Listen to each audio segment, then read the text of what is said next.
We had to wait all day too. Well, I've got my signing day cold, so you're going to have to bear with me. My voice will probably come and go a little bit, but excited to be here. Excited to announce this 2017 Husker class. We're very proud of the work that was done and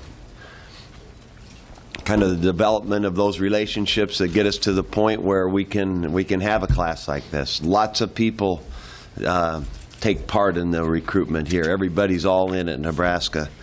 When you're talking about recruiting these young men, we owe a lot of gratitude to our life skills department, our academic support people, all the professors and deans around campus that have taken part, our president, and our chancellor and our athletic director. Our athletic department in general is always really engaged in the recruiting. We appreciate all those parts. It means a ton to us, and so everybody plays a role in what ends up being a product here in our class. So we're excited about it. You know, it's kind of, you don't really know what's going to come out at the end, but it kind of hits about half of our kids in this class are in the radius.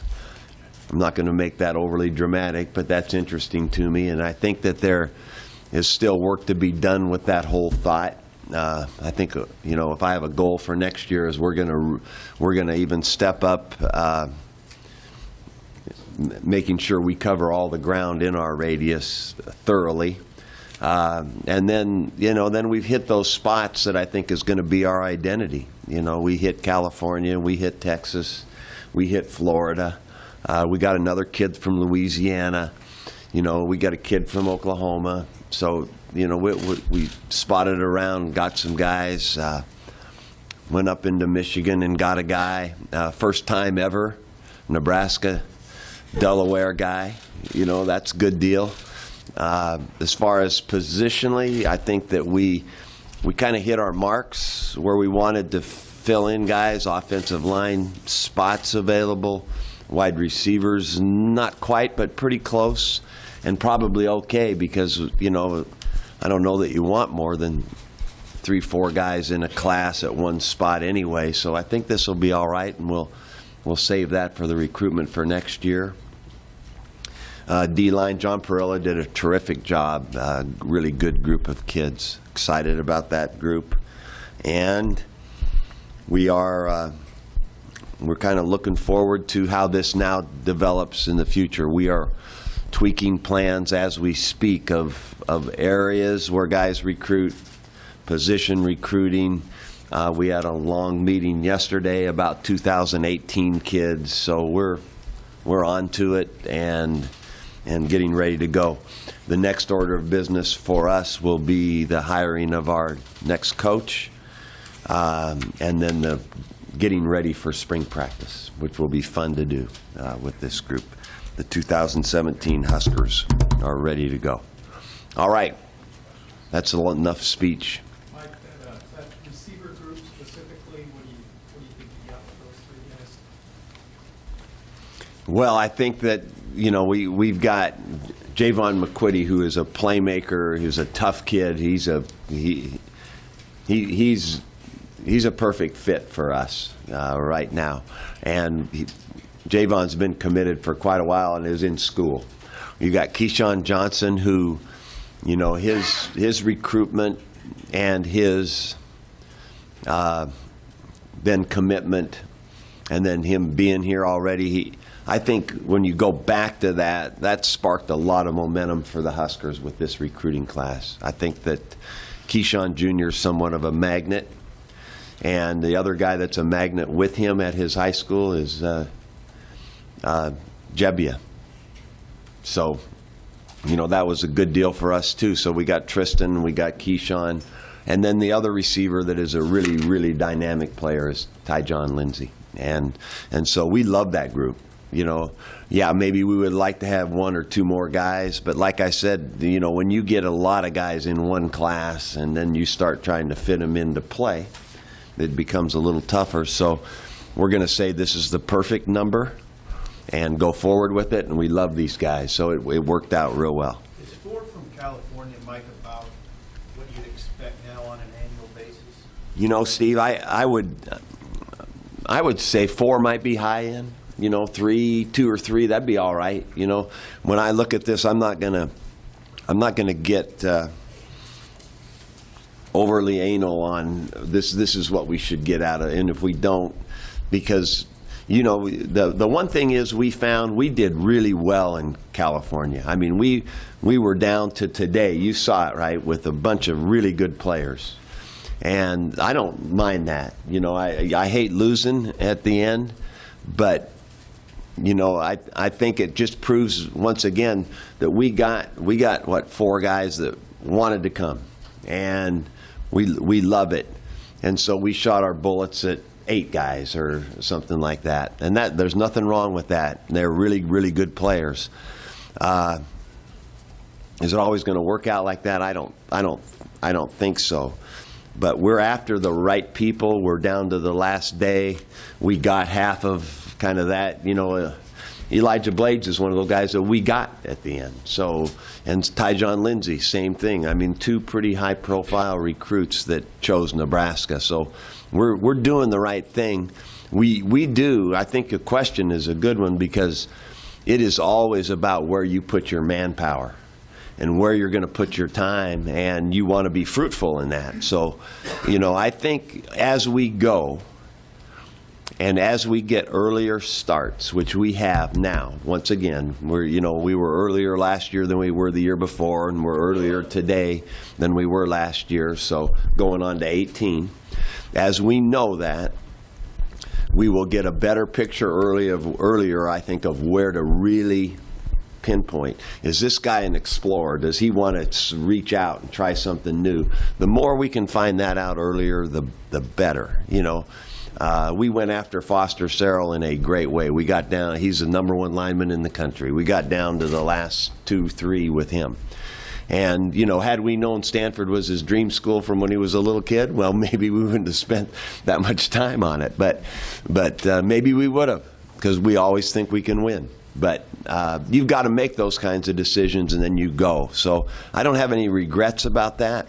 And this is a really good class that's, you know, whatever you look at, it's a high teens, early 20s. I want to do better next year, so we're on our way to start to do that right away. But I'm excited about this group and think that this will be a great addition to what we're trying to get done here. Mike, 8 of your 20 guys are on the lines. I mean, how big of an emphasis was that to fill some depth and need on that O-line and D-line? It's always going to be linemen that we get. I don't even care if our numbers don't say it. If we can get good linemen, we're going to take them. Linemen and cornerbacks, corners, defensive backs are gold. You know, next year you'll find a long list of defensive backs on signing day. So, you know, we have those marks that we have to fill, those numbers that are important there. And I think that it is important for us to have that in mind at the same time at those positions. You know, we find a guy, we got a connection, we love this guy. I don't care what the numbers say, we'll go get him. That would be good for us. Linemen and corners, they're like gold. Mike, talk about the 3 Nebraska recruits. You got a tight end, lineman from Lincoln, and of course the running back, Jalen Bradley. Talk about those 3 guys and what it means to keep those guys in state.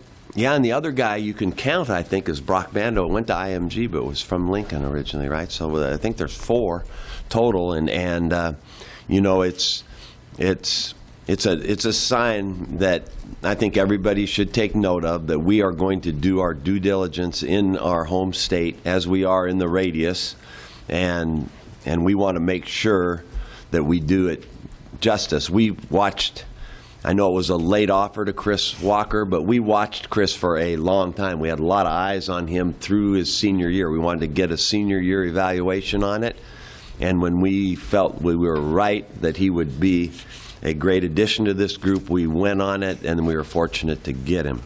And, you know, I think that when these guys are at that level to be offered by Nebraska, and they are in state, it ends up being a tremendous bonus for our fans and all the people in the state that have watched these kids grow and play, and to see them be able to continue like so many have in the past and made such an impact. It's kind of especially exciting for all of us, I think, to do that. We get to watch these guys more than any other place in the country, and we're proud to have these guys join us. They'll do well.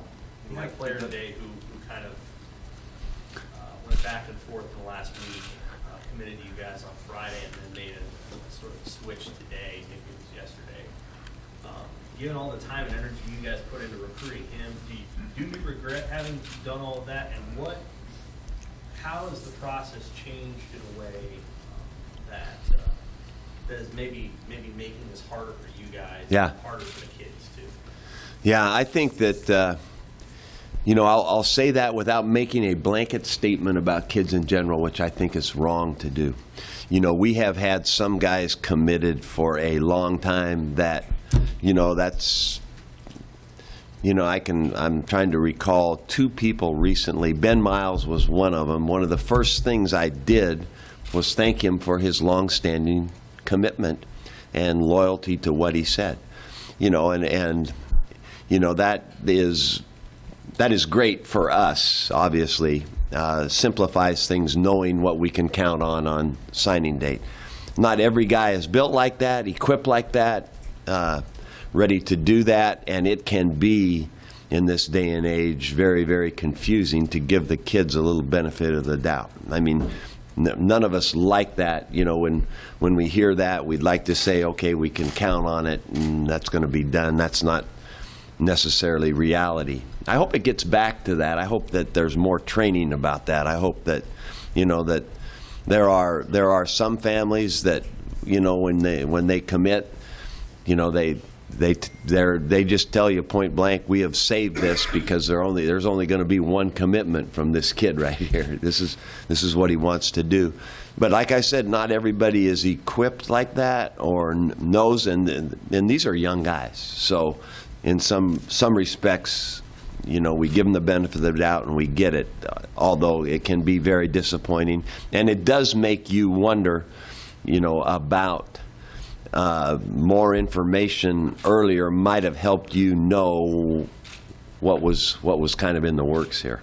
I don't know if you can find that out, but that was that particular case you're talking about was a little bit over the top. Like I got 3 commitments from the guy, so I don't. That might be a record. And so that's it. But I mean, I better on stop. January 7th, he picked another school. So at that point, you guys kind of knew that it was possible that he could go the other way. Yeah. But you guys decided to take his commitment one more time. In hindsight, being 2020, would you have said on that day on January 7th, no, we're done, and that's it? Because would that have been something you would have wished that you'd done in hindsight? Well, maybe. Real quick story. I called him basically to say thank you for the time that you gave us. It gave us a lot of time. He came out here with him and his mom on their own dime, and I appreciated all of that. So I called him to tell him that. And when he says to you, "Well, it's not over," then my reaction is, "Well, what does that mean to us?" And it basically meant keep recruiting him. And so we played it kind of slow and didn't do much and let him think things out. And then Keith, I'd already been to the house, so Keith had revisited him, and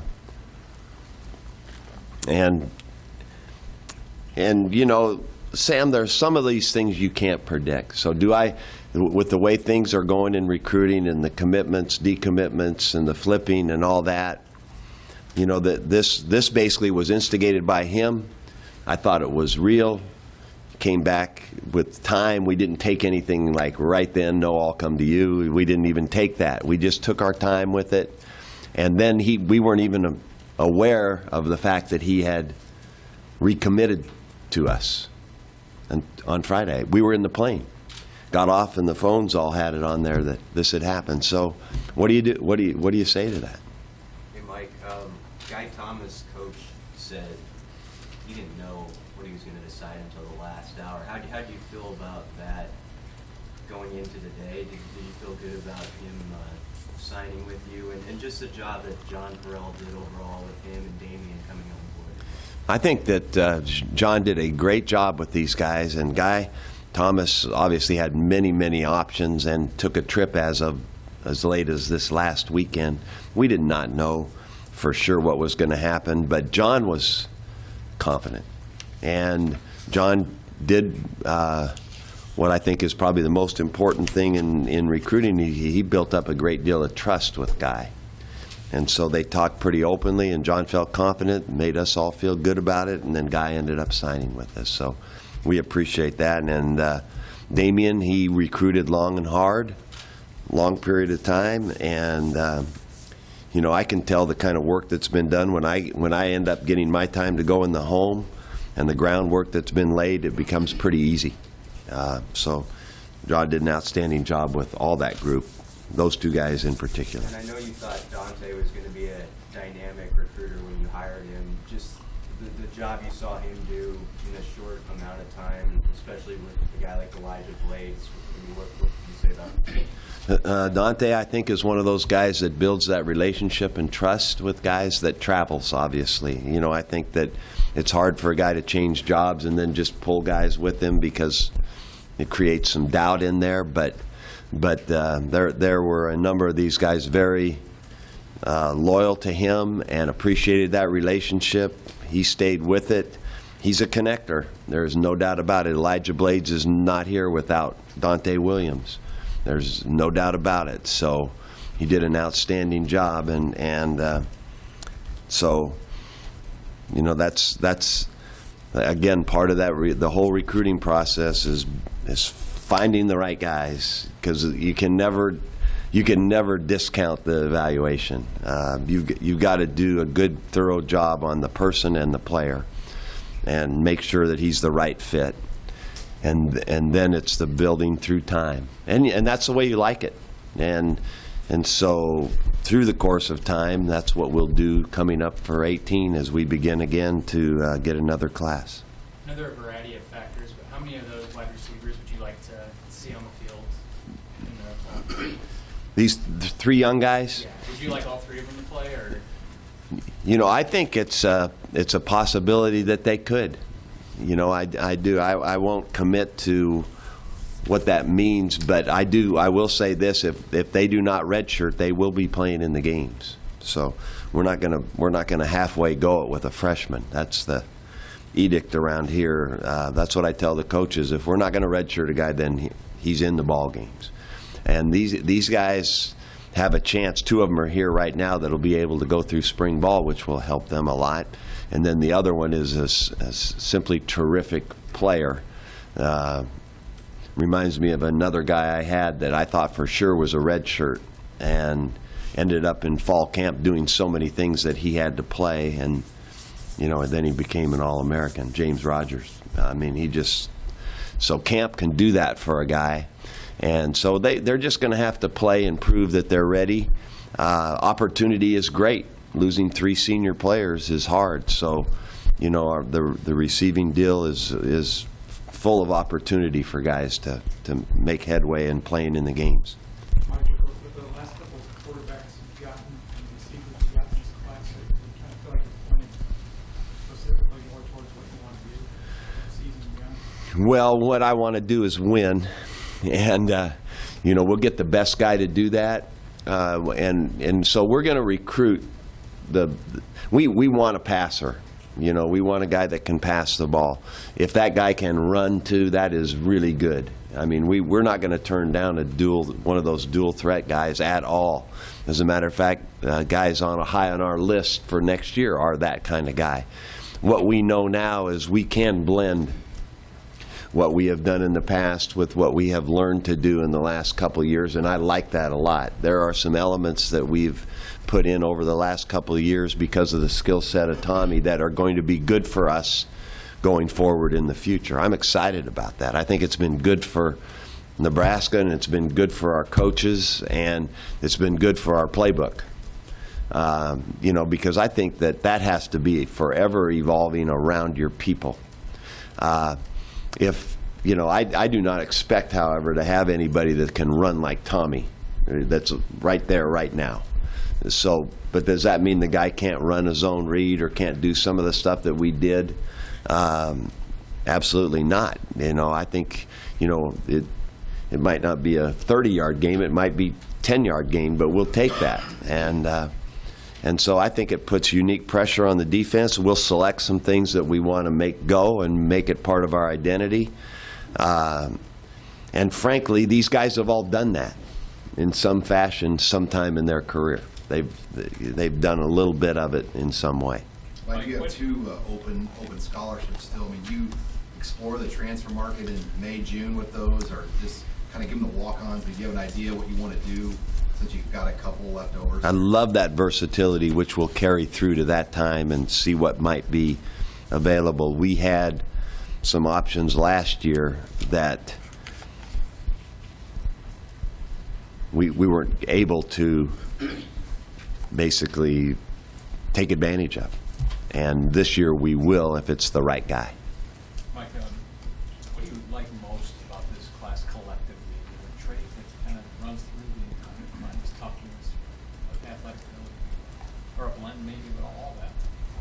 Well, I think when you look at this group, in general, we're talking about at their particular positions, all really competent guys. You know, like, you know, when we look at our team, and I don't know if I can make a real general statement, Andy, but you take Ben Miles.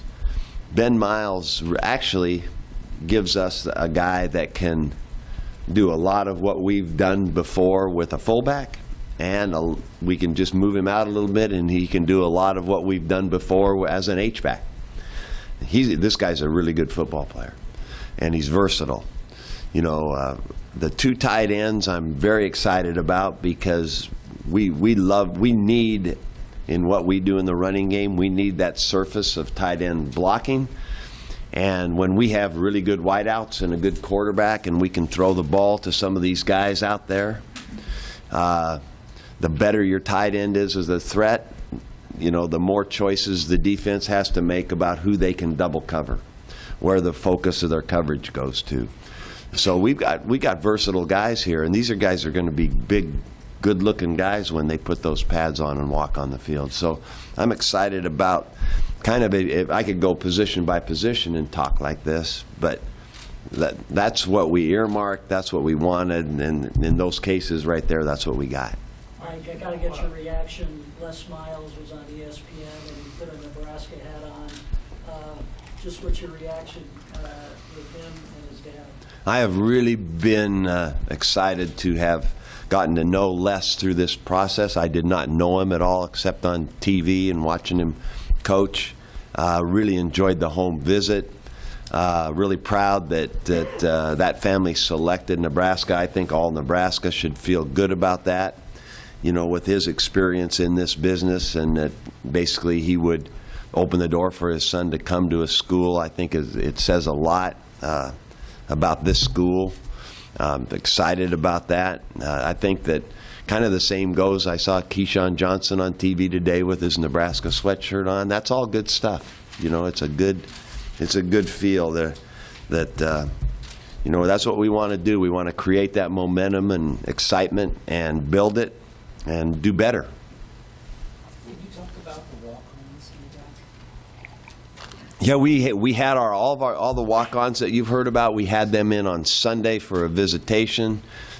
We put them and their families kind of through all the steps of going to college and getting enrolled and doing the tours, all that. And I spoke to them about the commitment to the program, how excited we are about having them in the program. What we have created for them is an opportunity. What they've gathered is a responsibility to be a Nebraska football player at the highest level. They create the story as they go. And as you know, there have been a lot of great stories of walk-on players at Nebraska. So this is not just your normal walk-on situation. These guys have been selected. It's actually hard to get to this number because of the number of kids that are interested in walking on. So this means a lot to us, and we're excited about this group that's coming in. Can you touch on Tyjon Lindsey and any extra satisfaction getting him away from Ohio State? You know, I'm just glad we got him. You know, from where he left and where he came, that's all right. But we are excited to have him. I really like this. I like the guy. You'll like his demeanor. He's confident, not cocky. He's really good. He's dynamic. He loves football. I think he can contribute. For what we have done in our past offensively, he checks off a lot of boxes now. The guy can do a lot of stuff. You mentioned at the outset, your opening chapter of the radius and wanting to emphasize that. What prompted you to mention that? Because most of us as reporters have been talking about California for so many months. Yeah. What prompted you to talk about that? Was it something related to this class, or Yeah. something you think about next class, or what prompted that? I think it's more of a check for me, and then a message to the staff that, you know, we did well in California, and we got back into Texas and got 3 guys, and we got our guys out of Florida, and we got another, you know. But I don't want us to forget, and particularly in this upcoming time, Sam, when in that radius we can get guys here. So I really want to hit this radius hard. I want to make sure that every guy that might be a prospect in Kansas City is on our campus here in the next couple of months. And then same thing with St. Louis. I think we can do better there. I think we can go in there, and there's lots of athletes, and we can find the right guy for Nebraska or 2. You know, we've already earmarked some really good players there, so I want to follow through on that.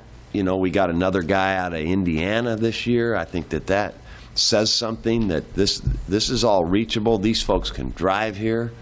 And so initially, I kind of want to start this thing from the inside out. You know, we'll know about our guys that we're going to go after, and we already have offered lots of guys out there, right? So we know those guys in California and all that. But we got to do a good job from right here in this radius, because those are the guys that we can actually get here first. Hey, Mike, this process is likely to undergo some changes in the coming months with the advent of early visits and earlier opportunity for guys to sign. Yeah. How do you think that can positively or negatively impact what you guys do? Well, I think the earlier visits are great. If you ever talk about an earlier signing date, you better have the same conversation about earlier visits. And so I think that's good. I will say I wish they would have gone ahead and done it, you know, July 1st. You know, if you're really going to do it, I think what they did, I've still got to study on it a little bit. Because if that indeed becomes the situation where you can visit April, May, June, can't sign until mid-December, do you want that visit then, or do we want that visit at a game? You know, if we could have that visit and then sign guys July 1st, yeah, let's do it. But if we got to wait until December, do we shoot the bullet in June, and then the guy we don't get to bring him from Texas to one of our games, which is, you know, what we have found is that, you know, the game is a great experience for these guys. The spring game, half of our early commitments had been to the spring game, you know, and then about half of our signees, I believe, had been on our campus before July 1.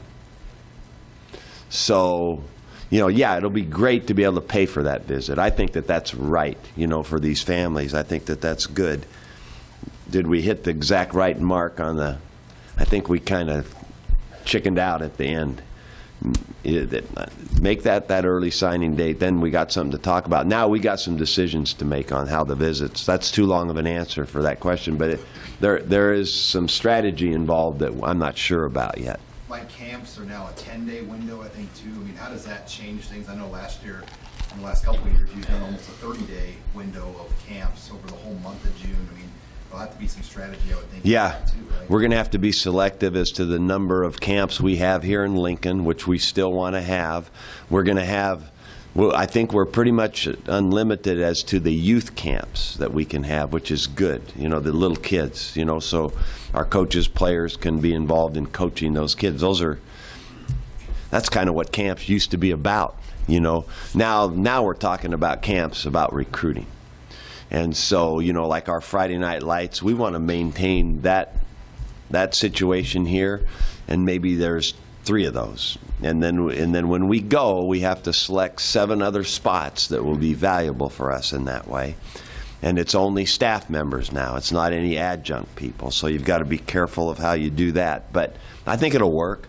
I think that rule was necessary. I think it was going haywire out there.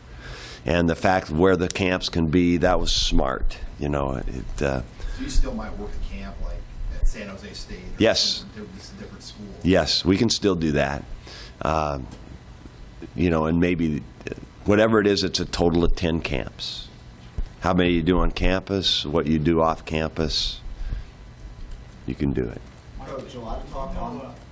you know what Elijah Flores was going to do today at the start of the day? I only hoped I knew what he was going to do today. And following up on what you said about the quarterbacks, had you not gotten him or one in this class, would you have been troubled by that? Yes, I would have been. You know, I think that I think we have a good core coming back, but to think that we don't have a young guy coming in to kind of, you know, be involved. This guy will be involved with that group, you know, as far as pushing in there to play. So this gives us one more real competitive guy to look at for winning the games this fall. So, yeah, I would have been disappointed. How close do you think you are as far as naming as new safeties coach? Not close. Have started the process. Interviewing a guy today, the first one.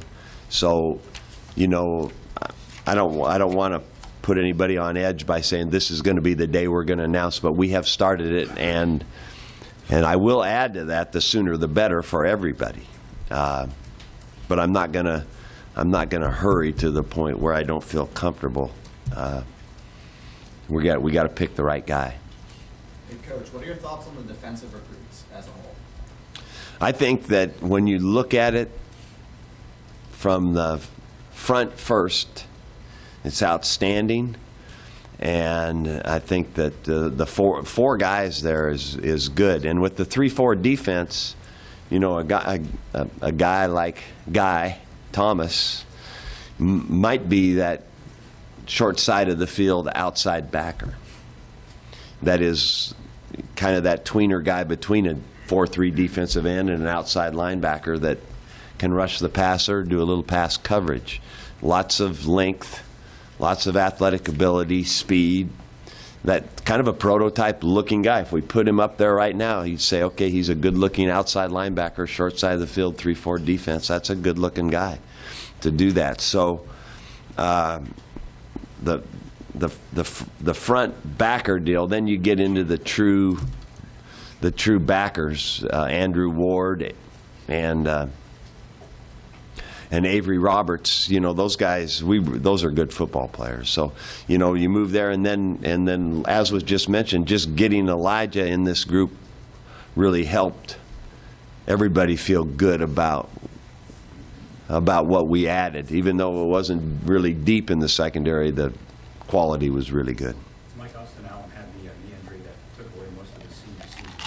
When that happened, how did your view of him change at all and put you on the edge a little bit? No, we didn't change. We made a commitment of an offer to him. We stuck by it. We feel real confident on how he would come back from that. Feel good about that. I'm not worried about it at all. I think that he'll be fine to play, and if he wasn't, we'd honor the scholarship anyway and take care of him. I think he's a great prospect. I think when you get into a deal like that, you know, it's too bad for him, but you know, I've seen it's just getting so different these days how guys have all the new technology to come back, the way the surgeries are done, all those parts. It's really interesting and exciting and good for the player. So we feel great about Austin. Is there any roster changes? And he was not with the program in a lot of his 2 months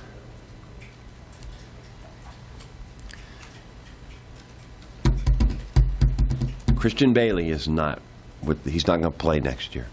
He's graduating and is going to go on with pursuing the next step in his life, and we appreciate him a ton. He's been fun to work with.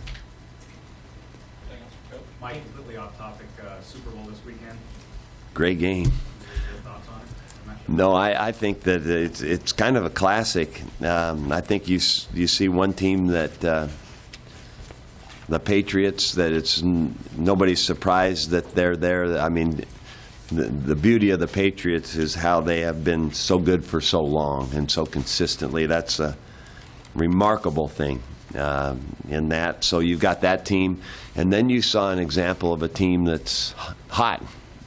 You know, and you could see them coming. The Packers got hot too, right? I mean, and so you could see somebody like this was going to rise to this occasion. So I think it's a hard pick. Atlanta is really good, and they are hot, and the quarterback's playing at a high level, and you got two big-time quarterbacks, so it'll be a fun game to watch. Mike, I know the rules changed, but you can still take your spring practices elsewhere. Should we be needing to go get passports in here? Man, where do you want to go? Where should we go? No, we could go to California or Florida would be all right. We don't even need We don't, yeah. Any chance of doing that or no? I'll check. What do you think, Steve? I'll keep you posted, though. Yeah. Does what That's- Vincent Valentine has done, is that surprising? Yeah, no, it doesn't surprise me. Vince is a good football player, and you know, I think that everybody noted those two guys that came out early. I guess they were right, and we're all proud of them. You know, Malik and Vince were pretty good defensive tackles, and they're showing the world that too. So it was fun to see Vince throw the bones last week on a big play, and I'm looking forward to watching him. Thank you all. Good to see you.